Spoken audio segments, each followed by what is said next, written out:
கௌமாரிகா காண்டம் 24ஆம் அத்தியாயம். காமன் எறிதல். நாரதர் கூறினார், இதை தன் மனைவியுடன் செவிமடுத்து அவர் மனமகிழ்ச்சி அடைந்தார். என்னை வணங்கிய பின்னர் அவர், அப்படியானால் நான் பெரும் புண்ணியம் செய்தவன் ஆவேன். நான் உங்களுக்கு இன்னொன்றையும் கூற விரும்புகிறேன். என் மகளின் வலது கரம் மேலோங்கியவாறு ஏதோ ஒன்றை அழிப்பது போல் நீட்டப்பட்டிருக்கிறது. அதற்கான காரணம் என்ன? நாரத மாமுனிவரை அதனை குறித்து நான் அறிய விரும்புகிறேன் என்று கூறினார். மலைகளின் அரசனான அவர் அவ்வாறு வினவிய போது நான் அதற்கான காரணத்தை கூறினேன். அவளுடைய கரம் எப்போதும் அனைத்து உயிரினங்களுக்கும் அபயமளிக்கும் அச்சமின்மையை அருளும் நிலையில் உள்ளது. எனவே அந்த திருக்கரம் மேல் நோக்கி உள்ளது. மலை அரசரே, அவள் ரிஷப கொடியை உடைய பிரபஞ்சத்தின் இறைவனின் மனைவி ஆவாள். அவள் அனைத்து உலகங்களுக்கும் வருங்கால தாய் ஆவாள். அவள் அனைத்து உயிரினங்களையும் புனிதப்படுத்துபவள். ஆதலால் மலைகளில் சிறந்தவரை பினாகம் எனும் வில்லை ஏந்திய இறைவனுடன் அவள் விரைவாகவே இணைய தகுந்த நடவடிக்கைகளை தாம் மேற்கொள்ள வேண்டும். இமயமலையே, இதில் தேவர்களின் ஒரு பெரும் பணி அடங்கியுள்ளது.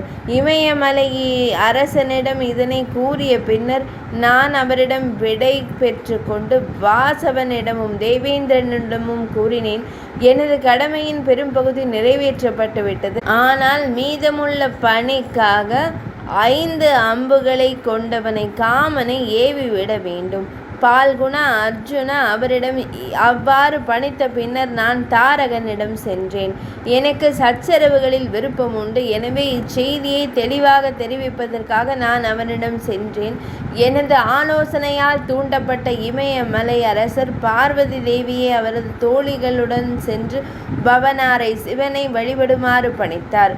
அவள் அந்த இறைவனுக்கு பணிவிடை செய்தாள். அவளது நன்னடத்தையை கண்ட சிவனார் மலர்கள், நீர், பழங்கள் போன்றவற்றை கொண்டு வரும் பணியில் அவளை ஈடுபடுத்தினார். அவளும் தனக்கு அளிக்கப்பட்ட பணியை செவ்வனே நிறைவேற்றினாள். பரத குலத்தோனே, எனது வேண்டுகோளின்படி மகேந்திரன் ஸ்மரணை காமதேவனை நினைவு கூர்ந்தார். தன்னை நினைவு கூர்வதை அறிந்ததும் மாந்தளிரையே ஆயுதமாக கொண்டவனும் மனதிலேயே உதித்தவனுமான காமதேவன் ரதி மற்றும் வசந்த காலத்துடன் உடனடியாக அங்கு தோன்றினார். புத்திசாலியான அவன் தேவேந்திரன் புன்னகைத்தபடியே அவனை தொட்டு பின்வரும் வார்த்தைகளை கூறினான். ரதி தேவியின் நாயகனே, உனக்கு அதிக அறிவுரைகள் எதற்கு? நீ மனதிலேயே வசிப்பவன். எனவே அனைத்து உயிரினங்களின் மனதிலும் என்ன இருக்கிறது என்பது உனக்கு தெரியும். ஆயினும் எனது காரியத்தின் மீதான ஆர்வத்தை முன்னிட்டு நான் உனக்கு ஒன்றை கூறுகிறேன். மன்மதா, நீ எனது ஒரு பெரிய காரியத்தை செய்து முடிக்க வேண்டும். கருணைக்கு இருப்பிடமான மகேஸ்வரன் தனது மனைவி சதியை பிரிந்துள்ளார். இம்மாதிரியின் இமயமலையின் இல்லத்தில் பிறந்த தேவியுடன் அவரை மீண்டும் இணையச் செய்வாயாக. அந்த தேவியும் இறைவனும் திருப்தி அடையும் போது நீ விரும்பும் எதையும் அவர்கள் நிறைவேற்றி தருவார்கள். மதன் காமதேவன் கூறினான், தேவர்களின் தலைவனே, இது உண்மையல்ல. உண்மையில் இந்த இறைவன் தவத்தில் ஈடுபட்டு மகிழ்ந்திருக்கிறார். மனு கூறியுள்ளபடி தவத்தை தவிர வேறு வழிகளில் மேன்மையும் தேஜஸும் ஒளிமயமான சிறப்பும் அடைய முடியாது. வேதாந்தங்களில் பிராமணர்கள் அவ்வப்போது என்னை கண்டித்து இகழ்கிறார்கள். இந்த காமம் என்பது பெரும் பசியை கொண்ட ஒரு பெரு நெருப்பு. இது ஒரு பெரும் பாவி. ஞானத்தின் நித்திய எதிரியான இதுவே ஆன்மீக அறிவை மறைத்து விடுகிறது. எனவே ஒரு அரவத்தை போலவே இந்த காமத்தை நல்ல மனிதர்கள் எப்போதும் கைவிட வேண்டும். இத்தகைய இயல்புடைய என் மீது மகேஸ்வரன் எவ்வாறு மகிழ்ச்சி கொள்வார்? உலகிற்கே குருவான வாசுதேவன் மது அருந்தும் பழக்கம் உள்ள பாவியின் மீது மகிழ்ச்சி கொள்ளாதது போலவே மகேஸ்வரனாரும் என் மீது மகிழ்ச்சி கொள்ள மாட்டார். தேவேந்திரன் கூறினான், அப்படி கூறாதே. பெரும் பாக்கியம் பெற்றவனே, நீ இல்லாவிட்டால் பூமியில் உள்ள எந்த மனிதனால் தர்மம், அர்த்தம், காமம் மற்றும் மோட்சம், வாழ்க்கையின் 4 குறிக்கோள்கள் ஆகியவற்றை அடைய முடியும்? உலகில் சாதிக்கப்படும் எதற்கும் காமன ஆசை என்பது அடிப்படையாக உள்ளது. அப்படி இருக்க முக்தியை, விடுதலையை விரும்புபவர்கள் ஏன் காமனை பழித்துரைக்கிறார்கள்? மன்மதனே, உனக்கு தாமசம், ராஜசம், சாத்வீகம் என 3 வடிவங்கள் உள்ளன என்று வேதம் கூறுவது உண்மையே. விடுதலைக்கானதாக இல்லாத ஆசை உனது தாமச வடிவமாகும். இன்பம் துய்க்கும் நோக்கத்துடன் ஒரு பொருளை விரும்பும் நிலை உனது ராஜச வடிவமாகும். ஒரு பொருளின் மீது இயல்பான தன்மையுடன் கொள்ளும் விருப்பம் உனது சாத்வீக வடிவமாகும். இந்த 3 வடிவங்களில் ஏதேனும் ஒன்றை சாராதவர் யார்? கூறுவாயாக. நீயே வழிபடத் தகுந்த அந்த பேரானந்த வடிவம் மகா புருஷனாவாய். எங்கள் இந்த காரியத்தை நிறைவேற்றி தருவாயாக.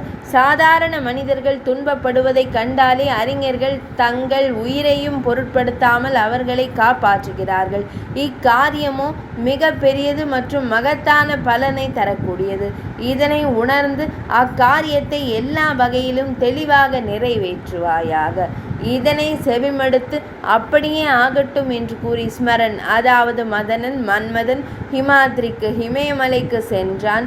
அவனுடன் ரதி தேவியும் வசந்த காலமும் சென்றனர். குயில் மற்றும் அவனது படையின் பிற பாகங்களால் அவன் பலம் மிக்கவனாக இருந்தான். அங்கே அவன் சம்புமூர்த்தியின் ஆசிரமத்தின் புனித பகுதியை கண்டான்.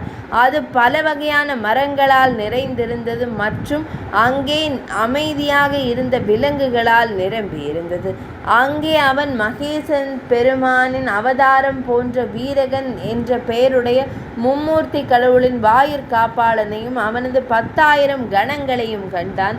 மூக்கின் நுனியில் வெளிகள் நிலைத்திருந்த மகேசனை அவன் கண்டான். அவன் ஒரு தேவதாரு மரத்தின் நிழலில் ஒரு பலிபீடத்தின் நடுவில் அமர்ந்திருந்தான். அவனது உடல் நேராகவும் நிமிர்ந்தும் இருந்தது. அவர் அசையாமல் தியானத்தில் சௌகரியமாக அமர்ந்திருந்தார்.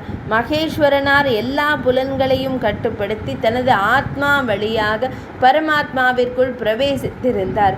அவர் தவத்தின் களஞ்சியமாக இருந்தார். அவரை அந்த நிலையில் கண்டதும் மதனன் அவருக்குள் பிரவேசிக்க முயன்றான். தேனியின் ரீங்காரத்தின் சாக்கில் அவன் சிவனின் மனதிற்குள் பிரவேசித்தான்.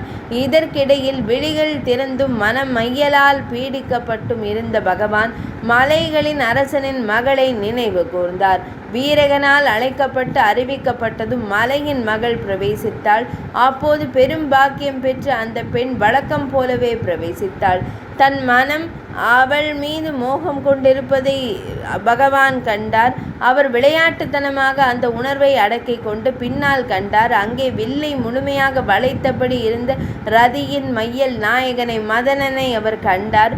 அளிக்கும் கருணை உணர்வுடன் அந்த அன்பு உணர்வை பகவான் பல்வேறு இடங்களுக்கும் சென்றார். எல்லா இடங்களிலும் மதனன் வில்லில் அம்பை முழுமையாக நாணேற்றியபடி பின்னால் நிற்பதை அவர் கண்டார். மகாதேவன் ஆறுகள், மலைகள், ஆசிரமங்கள் மற்றும் ஏரிகள் மீது அலைந்து திரிந்தார். ஆனால் அவர் எப்போதும் மதனன் தனக்கு பின்னால் இருப்பதை கண்டார். 3 உலகங்களிலும் அலைந்து திரிந்த பின்னர் அவர் மீண்டும் தனது ஆசிரமத்திற்கு திரும்பினார். மதனன் இன்னும் தனக்கு பின்னால் நிற்பதைக் கண்டு ஹரன் ஒரு பெருமூச்சு விட்டார். அதன் பின்னர் பாண்டுவின் மைந்தனை தேவலோகவாசிகள் புலம்பிக் கொண்டிருக்க 3வது விழியிலிருந்து வெளிப்பட்ட நெருப்பினால் காமன் சாம்பலாக ஆக்கப்பட்டான். அவனை சாம்பலாக்கிய பின்னர் ஹரனின் விழிகளிலிருந்து எழுந்த நெருப்பு முழு பிரபஞ்சத்தையும் எரிப்பதற்காக பெரிதானது. அது எல்லா திசைகளின் முகங்களையும் தனது சுடர்களால் நிரப்பியது. அதன் பின்னர் பிரபஞ்ச மக்களின் பொருட்டு பவன் அந்த ஸ்மரனின் பெரும் கர்வம் கொண்ட மக்கள் சந்திரன், மலர்கள், பாடல்கள், தேனீக்கள், குயிலின் அலகுகள் மற்றும் விளையாட்டு மைதானங்கள் ஆகியவற்றிற்கு பங்கிட்டு கொடுத்தான். உண்மையில் அவற்றின் அருகில் இருக்கும் போது மையல் நாயகர்களின் இதயம் அதிக பாசம் கொண்டதாகிறது. அந்த நெருப்பு நித்தியமாக அணையாமல் எரிகிறது. அதை குணப்படுத்துவது மிகவும் கடினம் மற்றும் அது துக்கத்திற்கு வழிவகுக்கும்.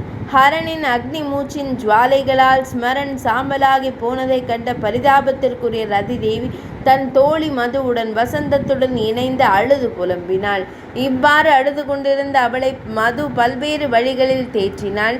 ரதியின் புலம்பலை செவிமடுத்த காளை சின்னம் கொண்ட தேவர்களின் அதிபதி காமனின் மனைவியை மிகுந்த கருணையுடன் கண்டு கூறினார், சாந்தமான பெண்ணே, அவனுக்கு உடல் இல்லாவிட்டாலும் உன் கணவன் காம களியாட்டத்தின் போது தேவையான அனைத்தையும் செய்வான். இதில் எவ்வித ஐயமும் இல்லை. விஷ்ணு பகவான் வாசுதேவனின் மகனாக அவதரிக்கும் போது அவருக்கு மகனாக பிறப்பவனே உன் கணவனாக இருப்பான். இவ்வாறு கூறப்பட்டதும் ரதி தேவி ருத்ரனை வணங்கிவிட்டு வசந்த காலம் மற்றும் பிறருடன் தன் விருப்பப்படி சென்றாள். 24ஆம் அத்தியாயம் இனிதே நிறைவடைந்தது.